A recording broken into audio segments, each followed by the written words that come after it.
शुरुआत से एपी जो शुरू से पाठ के नाम से पढ़ते हैं हम समांतर श्रेणी क्या है, कैसे क्या होता है, जो सारी चीजें शुरू से पढ़ लेते हैं। बाकी कहने हो सकता है कि मैं सारे सूत्र बता दूं आपको पूरी प्रश्नावली के पहले सभी सूत्र बता दें, फिर आप सवाल करना, कोशिश करना कि वो अगर सवाल हो जाए तो बहुत अच्छी बात है, क्योंकि एक जैसे पैटर्न है तो आप एक सवाल में बता दूंगा, बाकी आपको करने हैं। तो जब पूरा पाठ पढ़ा दिया जाता है तो प्रश्न तो आपको ही करने पड़ते हैं, वही चीज है। तो पूरी प्रश्नावली के सारे सूत्र एक बार में एक साथ में लिखा देता हूँ आपको, ठीक है ना। फिर आपको प्रत्येक अभ्यास करने की कोशिश करनी है।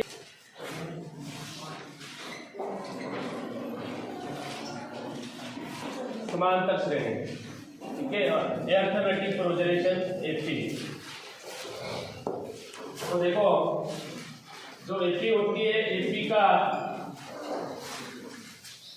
व्यापक रूप, एपी का व्यापक रूप क्या होता है बताओ। देखिए भाई, सबसे पहले आपको पता है ये जो A1 लिखा जाता है ये क्या होता है, ये क्या होता है A1 एपी का पहला पद होता है। क्या होता है, एपी का पहला पद सभी को पता है, ये A1 है। और A2 दूसरा पद हो गया, A3 तीसरा पद हो गया। इस प्रकार से डेश डेश करके जो लास्ट का पद आता है उसको हम बोलते हैं Nवां पद, यानी AN हो गया। समझ गए यहाँ तक। और इसी के रूप को हम ऐसे लिखे कि A1 को तो हम लिखते हैं A, क्लियर। और A2 को जो लिखेंगे ना कि एपी का मतलब क्या है कि किसी जो एक पद दिया होता है उसमें एक निश्चित संख्या जोड़ी जाती है, जो अगला पद प्राप्त होता है। इस प्रकार से क्रमशः लगातार चलती रहती है, और जो हमारे को श्रेणी प्राप्त होती है वो एक समांतर श्रेणी कहलाती है, ठीक है ना। और वो जो निश्चित संख्या है वो क्या जोड़ी जाती है उसी को बोलते हैं कॉमन डिफरेंस, यानी सारो अंतर। वही तो होता है एक सारो अंतर, प्रत्येक संख्या में जोड़ा जाता है। और क्रमशः हम दो पदों का अंतर देखते हैं, यदि अंतर बराबर हो तो वो एक एपी निश्चित होती है, वही एपी है, और अंतर बराबर नहीं होता तो वो एक एपी नहीं है। तो अब जो हमारा दूसरा पद है क्या करेंगे, उसमें a प्लस डी कर लेंगे। भाई पहले पद में डी जोड़ दो, दूसरा पद आ गया। ये जो लिख रहा हूं ये इस एपी का व्यापक रूप आ जाए, ये जो लिख रहा है ना ये है एपी का व्यापक रूप बोलते हैं इसको, ठीक है। और इसी प्रकार अब आप दिमाग लगा लो कि A2 तो ये हो गया, तो A3 क्या हो जाएगा बताइए आप। सीधा सिंपल है कि A3 आ गया तो 3 के एक कम कर दो, A प्लस 2D, ये हो गया तीसरा पद। अब डायरेक्ट अगर आपको ऐसे बोल देवे कि A25 बताइए, A25वां पद, तो आप डायरेक्ट A प्लस 2D बोल दो, सीधा सिंपल है, शॉर्ट तरीका है। कोई भी पद पूछ लेवे कि 50वां पद, तो A50 क्या लिखोगे आप, A प्लस 50D, सीधा सिंपल, ठीक है ना। तो शॉर्टकट ऐसे आ जाता है, कोई भी पद तो आपको ऐसे लिख देना है। तो अब हमारे आगे देखो इस प्रकार से ये तीसरा पद हो जाएगा, ये दूसरा हो गया, ये तीसरा हो गया, डेश डेश करके। और Nवां पद क्या हो जाएगा आप ही बता दो, अभी बताया था, वही तो है Nवां पद वाला सूत्र है, अभी लिखा था ना हमने, A plus N minus 1D। तो ये जो लिखा है ना ये है हमारा एपी का व्यापक रूप हो गया, ध्यान रखना।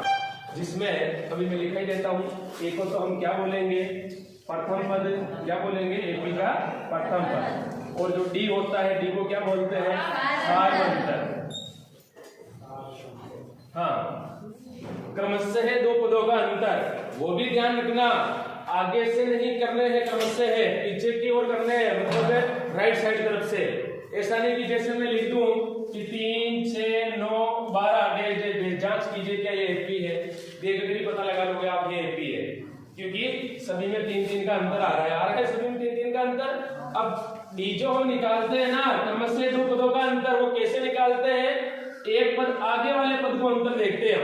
ऐसा नहीं कि आप अब देखो दूसरा माइनस पहला पद हो गया, पहले आगे वाला लिखना फिर पीछे वाला लिखना है, तो वो डी का अंतर होगा। इसी प्रकार देखेंगे 9 माइनस 6, इसी प्रकार देखेंगे 12 माइनस 9। कहने का मतलब ये हुआ कि आगे वाला पद लिखना है फिर पहले वाला पद लिखना है, तो क्रमशः दो पदों का अंतर हो कहलाएगा सार्वत्रिक अंतर, ये ध्यान रखना। ऐसा नहीं कि डी को फिर आप ऐसे लिख दोगे ना 3 माइनस 6, भाई ये दो अंतर हो गया, फिर तो गलत हो जाएगा आपके। और डी का ऐसे नहीं गिनते, क्योंकि डी का मतलब क्या है कि जो पहला पद दिया होता है, पहले पद में क्रमशः एक निश्चित संख्या जोड़ी जाती है। इस प्रकार से जो प्राप्त पद होते हैं वो एक एपी बन जाते हैं। तो अगले पद में भी जोड़ रहे हैं, तो डी का मान आप ध्यान रखना, क्रमशः है दो पदों का अंतर।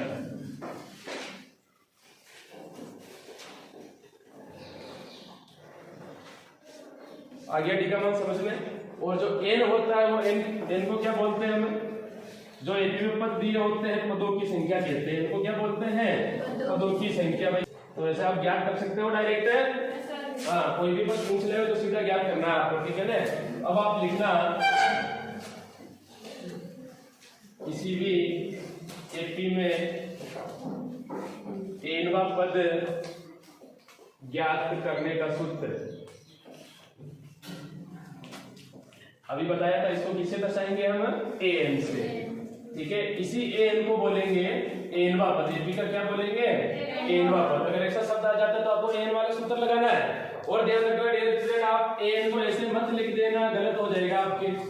बहुत सारे स्टूडेंट ऐसे भी लिखते हैं, मैंने देखा है कई बार, आपके तो लोग देखेंगे, लेकिन बहुत सारे जब पढ़ाया तब देखा था कि an को बराबर कर देते हैं, ऐसे नहीं लिखना है। अभी बताया था a plus n minus 1 d, और विश्लेषण मैंने कर दिया था अभी आपके सामने। n पदों की संख्या हो गई, a प्रथम पद हो गया, d क्या हो गया, सार हो गया ये सूत्र। अब आप देखो किसी भी एपी में n पदों का योगफल ज्ञात करने का सूत्र, कोई बताएगा, योगफल ज्ञात करने का सूत्र। गणित में सूत्र के बिना तो उत्तर भी नहीं आते हैं, सूत्र क्लियर है तो उत्तर भी क्लियर है। अच्छा, एक ही लड़का है, आप खड़ा कर रहे हैं, बाकी आप नहीं पढ़ते हो क्या, 10वीं पढ़ रखी है, प्रश्नावली 100 बार पढ़ लिए, 2 बार पढ़ लिए, सूत्र याद क्यों नहीं करते हो आप। सूत्र के बिना तो कोई काम भी नहीं चलेगा किसी प्रश्नावली में, अगर सूत्र वाली है तो। अब आपको अभी तक सूत्र याद नहीं है, माना कल्पना कीजिए आपकी 3 तारीख से आपके एग्जाम स्टार्ट होते, फिर क्या करते हैं आप, तो सोचिए ना उनके बारे में। वो तो अच्छा हुआ कि एग्जाम स्थगित हो गए आपके। ईश्वर बता, सूत्र बता ऐसे का भाई, किसी भी एपी में n पदों का योगफल ज्ञात करने का सूत्र हम ऐसे से दर्शाते हैं। बिल्कुल सही बात है, मैंने कहा है आपको समझ में नहीं आता है सवाल, हम तो यही कहते बैठ रही है, हम आपको यही कहते कि गणित हमसे समझी जाती है, रटी नहीं जाती है। अभी समय बहुत कम है तो रट लो आप, सूत्र को एक बार नहीं 10 बार लिखो, मैं कह रहा हूँ जरूर याद होगी आपको, समय देना पड़ेगा आपको किसी भी सूरत में। ये देख लो आप, बिना समय दिए तो आप कुछ नहीं कर सकते। तो ऐसे n बराबर n बटे 2 2a plus n minus 1 d, ये होता है सूत्र। ये होता है जब प्रश्न में आपके योग शब्द आ जाएगा तो आपको ये वाला सूत्र लगाना है, समझ हो ना, ठीक है। एस n बराबर n बटे 2 bracket 2a plus n minus 1 कोष्टक d, ये वाला सूत्र हो गया। यदि और ध्यान रखना, इसी में एक सूत्र और है, यदि एपी का अंतिम पद दिया हो तब योगफल ज्ञात करने का सूत्र डायरेक्ट कैसे लगाएंगे, क्या है उसको भी एसेंसी दर्शाते हैं। हाँ बता, ए प्लस एल, गुड। ये सूत्र तो मैंने आपको एक बार पहले भी मतलब पूछा था मैंने, है ना, n बटे 2 a प्लस एल। और ध्यान रखना आप, ये जो L है ना, इसी को हम AN भी कहते हैं। अभी एपी का हमने पढ़ा था ना, व्यापक रूप लिखा था अभी मैंने, उसमें जो अंतिम पद था हमारा वो AN ही था। तो AN, ये भी ध्यान रखना आप, L है तो L लिखो और AN दिया है तो AN भी लिख देना, ठीक है। दोनों मान होते हैं, L की जगह L का मान हो तो L लिख देना और L का मान हो तो L लिख देना। और ये क्या होते हैं, दोनों ही अंतिम पद होते हैं। देन L और N एपी के अंतिम पद।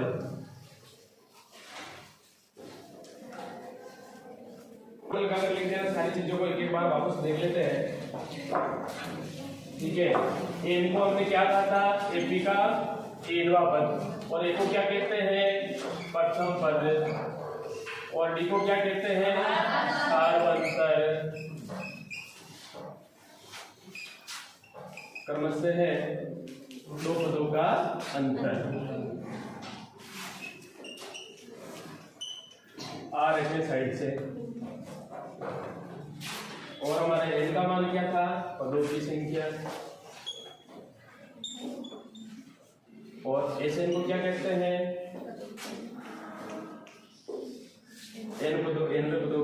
योग और क्या आए थे एल और एल और एम, दोनों को हम क्या कहेंगे अंतिम पद। ये आप ध्यान रखना, ये शब्द आ जाते हैं प्रश्न डायरेक्ट भी आ सकते हैं कि किसी एपी में प्रथम पद इतना दिया हुआ है, सारांतर इतना है, तो आप 50वां पद ज्ञात कीजिए।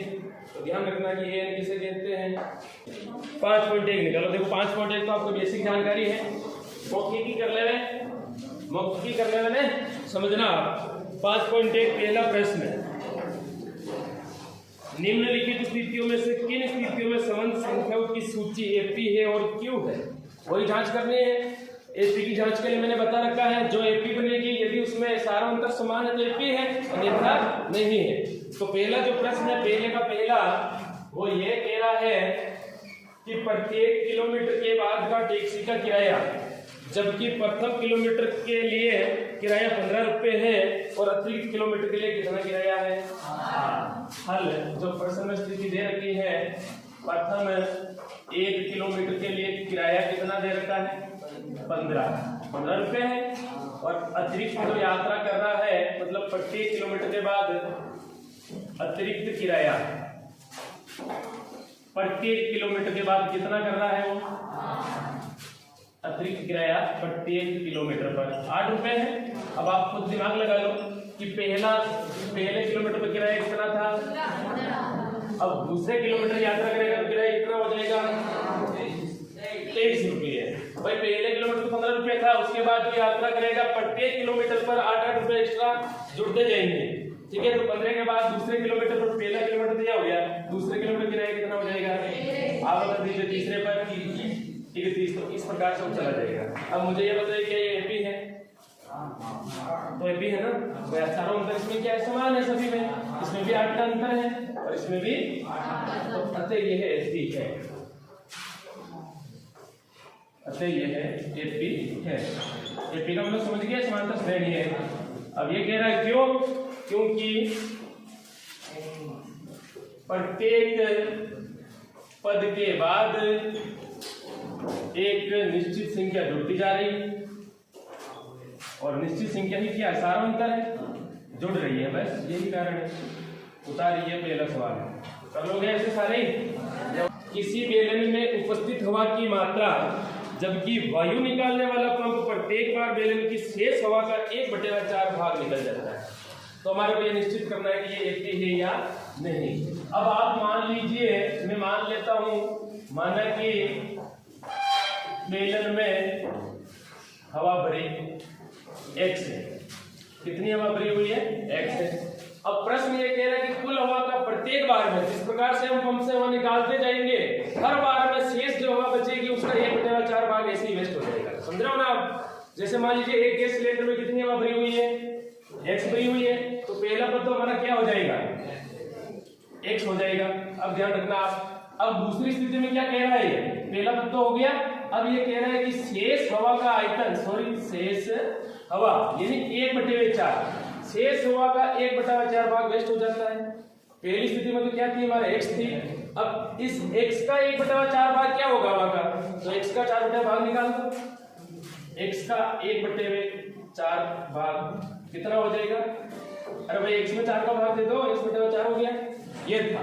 अब शेष भाग कितनी थी x, अब इसमें से x/4 भाग बाहर निकाल दो, तो ये दूसरा पद आ जाएगा हमारे। अब जब बाहर निकालेंगे इसमें से, तो 4 लघुत्तम ले लीजिए, 4x - x 3x/4। अब ये दूसरी स्थिति में हवा बची, दूसरी स्थिति में लिख दो यहाँ पे, ये जो हवा बच रही है। अब तीसरी स्थिति, एक स्थिति और देख लो आप। अब दूसरी स्थिति में हवा कितनी है 3x/4। प्रश्न क्या कह रहा है कि प्रत्येक स्थिति में शेष हवा बार बार निकालने पर 1/4 भाग निकल रही है। अब हमारे पास दूसरी स्थिति में शेष हवा क्या बची 3x/4।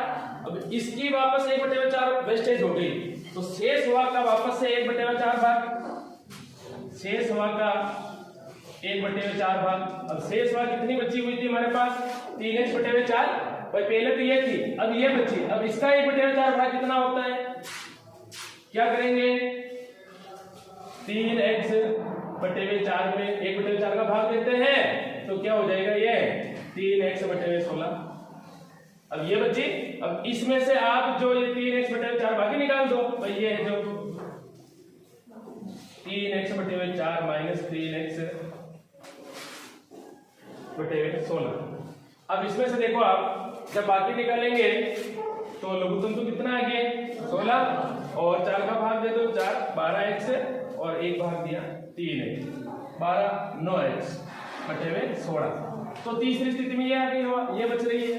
अब आप ये जो एपी बनी, अब इसमें देख सकते हो क्या अंतर समान है, दोनों में अंतर समान दिख रहा है क्या? नहीं है, तो ये एपी नहीं है। तो स्थिति देखनी है कुल मिलाकर आपको। तो ऐसे करते करते हम अंत में जाएंगे, तो प्रत्येक बार में हम बाहर निकल रही है तो अंतर समान नहीं है। भाई अंतर समान कैसे नहीं है? अभी हमने बाकी करके देखी थी, अभी आप देख भी सकते हो 3x यानी दूसरा पद माइनस पहला पद और तीसरा पद माइनस दूसरा पद, अंतर समान नहीं होगा। तो यहाँ लिख दो आप, कहते हैं एपी नहीं है। अब क्यों नहीं है वो भी कारण लिखना है आपको, क्योंकि प्रत्येक पद के बाद एक निश्चित संख्या नहीं जुड़ रही, एक निश्चित संख्या नहीं जुड़ रही है ना। PTR बटे 100 ये सरल ब्याज का सूत्र होता है, साधारण ब्याज। मूलधन गुणा समय गुणा दर, वो होता है पी का मतलब मूलधन, टी का मतलब समय, आर का मतलब रेट यानी दर, वो होता है मूलधन गुणा समय गुणा दर बटे 100। हमारे पास ये मेरा मिश्र धन, मिश्र धन का सूत्र होता है मूलधन इंटू ब्रैकेट 1 प्लस दर बटे 100 और घात में समय, ये सूत्र होता है। अब हमारे देखो इस प्रश्न में मूलधन कितना दिया, मूलधन का मतलब समझते हो ना मूलधन, अरे हमारी भाषा में कहते हैं मूलक, कहते नहीं कहते, किसको कितनी मूलक दी गई है वही मूलधन है। अब ये मूलधन कितना दे रहा है 10,000, दर कितनी दे रखी है 8% और समय प्रत्येक वर्ष की बात कर रहा है। अब आप खुद निकालो कि प्रथम वर्ष के लिए, अब प्रथम वर्ष के लिए जब इसका सॉल्यूशन करेंगे ना तो मूलधन तो कितना है 10,000, 1 प्लस दर कितनी है 8 और समय कितना है 1 साल के लिए, प्रथम वर्ष के लिए। तो आप जब ऐसे ऐसे करते करते दूसरे वर्ष का निकालोगे, तीसरे वर्ष का निकालोगे तो अंतर सभी में अलग अलग आएगा, तो ये भी एपी नहीं होगी, ध्यान रखना। दूसरे वर्ष में जब निकालोगे और आप पहले सॉल्यूशन करके देख लेना 1 प्लस 8 बटे 100 और आप दूसरे वर्ष के लिए समय क्या हो जाएगा, तो तीसरे वर्ष के लिए समय हो जाएगा 3। तो प्रत्येक को जब सरल करोगे ना आप सभी का अंतर अलग अलग आएगा, वैसे दिख रहा है। अरे भाई 1 साल के बाद में ब्याज अलग होगा, 2 साल के बाद में तो और बढ़ेगा, तो अंतर तो अलग होगा ना, ऐसा थोड़ी भाई अलग अलग मतलब समान आएंगे, वही चीज है। तो इसमें एपी नहीं है, ये लिख दो आप। क्वेश्चन है, देखो दूसरा प्रश्न, देखिए एपी में प्रथम 4 पद ज्ञात करने हैं और दिया है पहला पद, यानी पहला सवाल है पहला पद कितना दिया हुआ है 10 है और डी कितना दिया हुआ है 10 है। अब हमारे को देखो एपी जो मैंने आपको बता रखी थी, ए पहला पद हो गया यानी A1 और A2 A3 और A4 और A5, ये हमारे को 4 पद ज्ञात करने हैं पहले पद के अलावा। अब पहला पद तो आपको दे रखा है, कितना दे रखा है 10 और दूसरा पद आपको ज्ञात करना है, तो सीधा सिंपल है। दूसरा पद का सूत्र क्या था हमारे पास A प्लस डी, अरे भाई A प्लस डी तो था, A का मान दे रखा है 10 से, D का मान भी दे रखा है 10 से, दूसरा पद क्या आ गया 20 आ गया। इसी प्रकार देखो तीसरा पद जो ज्ञात करेंगे ना, ये जो तीसरा पद आप तो दूसरे से भी कर सकते हो, A प्लस 2D से भी निकाल सकते हो, वो भी सूत्र है। और उससे नहीं निकालो तो जो क्रमशः है मतलब लगातार जब हम ज्ञात करते हैं ना तो इस पद में D जोड़ दो, यानी A2 प्लस D, ये भी सीधा सूत्र है आपके। A2 कितना आया 20, D का मान क्या है ये हो गया 30। इसी प्रकार A4 ज्ञात करेंगे तो यहाँ क्या लिख देंगे A3 में क्या जोड़ देंगे D, A3 कितना आया 30 और D कितना है ये आ गया 40, ठीक है। और A4 प्लस D, A4 कितना आया D कितना है, ये हो गया आपके अगले 4 ये आंसर। तो दूसरे का 5वां, A का मान क्या दिया हुआ है इसमें -1.25 और D का मान दे रखा है -0.25।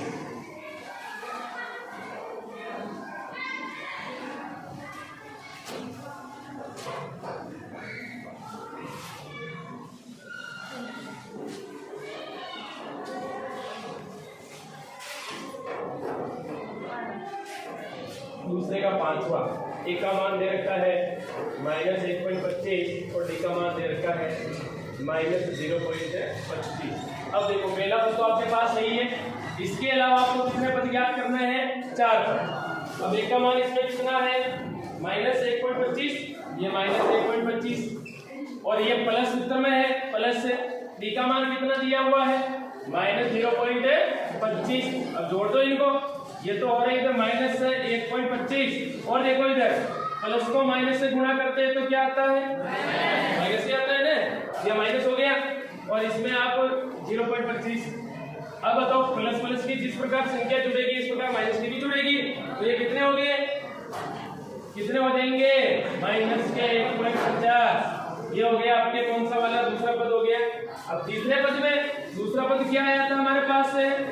1.50 प्लस इसी में क्या जोड़ना है? डी जोड़ना है। अब सेम इसको सरल किया उसी प्रकार कर लीजिए। 1.50 प्लस को माइनस से गुणा करेंगे तो -0.25 और इनको जोड़ेंगे तो माइनस के 1. कर लोगे ऐसे, हो जाएगा आगे। तो तीसरा पद, चौथा पद और पांचवा पद निकाल लोगे। तीसरा प्रश्न देखो, पहले बताओ यार 3, 1, -1 और -3 दे दीजिए। अब इसमें आपको क्या क्या लिखना है? इसको प्रथम पद का मतलब क्या है? 1 और क्या लिखना है? सार अंतर का मतलब क्या है? 3। अब बताइए प्रथम पद कौन सा है? इसका मान क्या होगा? 3।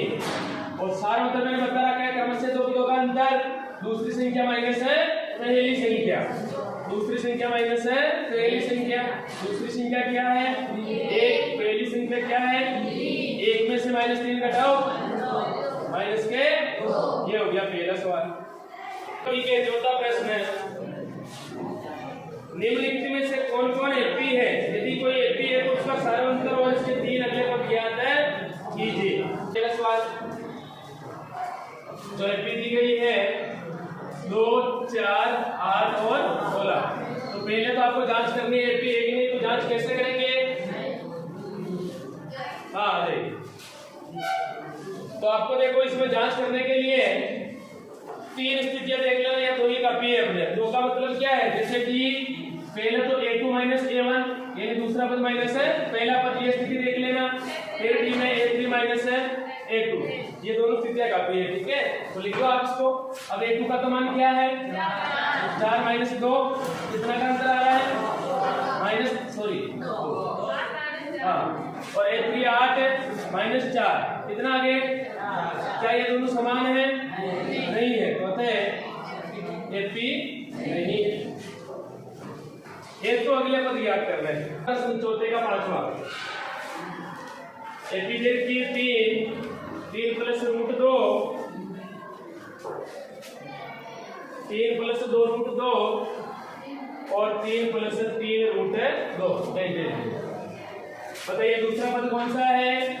3 + √2 है, समझना ये दूसरा पद है। और ये जो माइनस है ये किसमें? सूत्र में है। और a1 का मान कितना है? 3। सरल कीजिए, प्लस के 3 माइनस के 3 दोनों ही, अंतर क्या आ गया? √2। अब इसमें देखो a3 का मान क्या है? 3 + 2√2 और सूत्र किसमें है? और माइनस में गया ना। अब देखो दूसरा पद क्या है? 3 + √2। अब आप इसको सरल कर दो। 3 + 2√2, 3 किसके हैं? ये 3 अरे प्लस के है 3, आगे चिन्ह नहीं लगा है, ये तो ब्रैकेट है। अब इस 3 के साथ में प्लस है, प्लस को माइनस से गुणा किया तो 3 माइनस के हो गए, फिर माइनस को प्लस से गुणा किया तो √2 हो गए। ठीक है, और ये माइनस के 3 प्लस के 3 दोनों ही। अब ये देखो 2√2 प्लस के हैं और ये √2 माइनस का है, तो 2√2 में से 1√2 बाकी निकाल दिया तो क्या बच गया? √2 ही तो बचेगा। ठीक है, दोनों अंतर समान आ रहे हैं, तो अब ये एपी है, अब एपी है। अब प्रश्न भी ये कह रहा है यदि एपी है तो अगले 3 पद और ज्ञात कीजिए। या फिर यहाँ बोलिए। हाँ, तो यहाँ पर भी तो कट गया, 3 प्लस के 3 माइनस के, प्लस 2√2। ये प्लस के दो रूट 2 है और ये माइनस के रूट 2 है, तो इसमें से इसको घटा दिया, रूट 2 बच गए। पिछले त्रिकोणमिति में हमारे ऐसे कुछ प्रश्न आए थे भाई 4 रूट 3 है, 3 रूट 3 है, इसमें से जब हम बाकी घटाते हैं, कब घटाते हैं? यदि रूट की अंदर वाली संख्या समान हो तभी घटा सकते हैं। बाकी अगर ऐसे होता 2 रूट 3 माइनस है 2 रूट 2 तो सरल कर ही नहीं सकते, इनको हम ऐसे रखते हैं।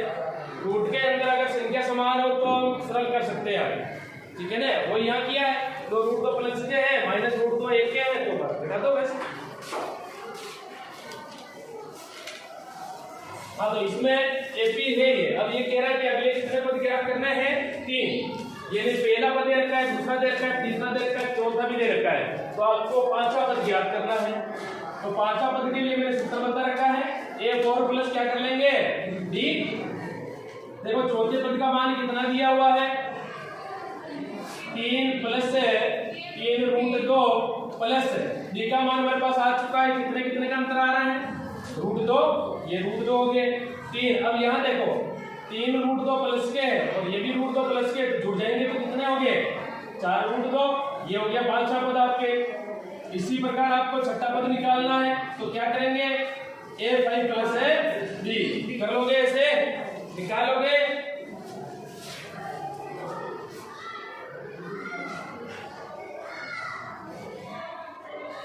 इसका हो जाएगा 5 रूट 2।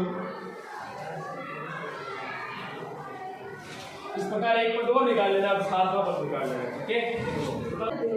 14 बता दे रहे हैं, ठीक है। 1 की घात 2, 3 की घात 2, 5 की घात 2, 7 की घात 2।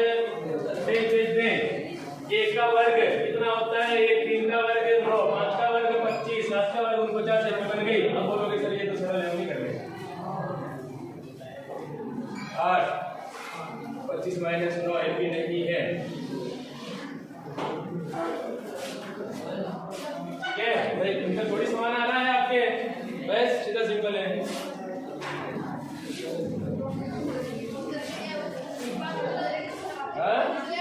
वापस बताए, ए बी बराबर क्या दिया? 1 की घात 2, फिर क्या दिया? 3 की घात 2, फिर क्या दिया? 5 की घात, फिर क्या दिया? 7 की घात। देख अब यहाँ देखो 1 का वर्ग क्या होता है? 1, 3 का वर्ग 5 का वर्ग 7 का वर्ग, तो 50 भी बन गई। अब इसको सरल कर दो, पहला पद हो गया, दूसरा हो गया, तीसरा हो गया, चौथा हो गया। अब आप डी का मान निकाल सकते हो। दूसरा पद माइनस है, पहला पद दूसरा क्या है? पहला पद क्या है? डी का मान कितना आ गया? अब इसी प्रकार अगले देखो, तीसरा पद माइनस है, दूसरा पद 25 माइनस है, क्या होता है? क्या अंतर समान है?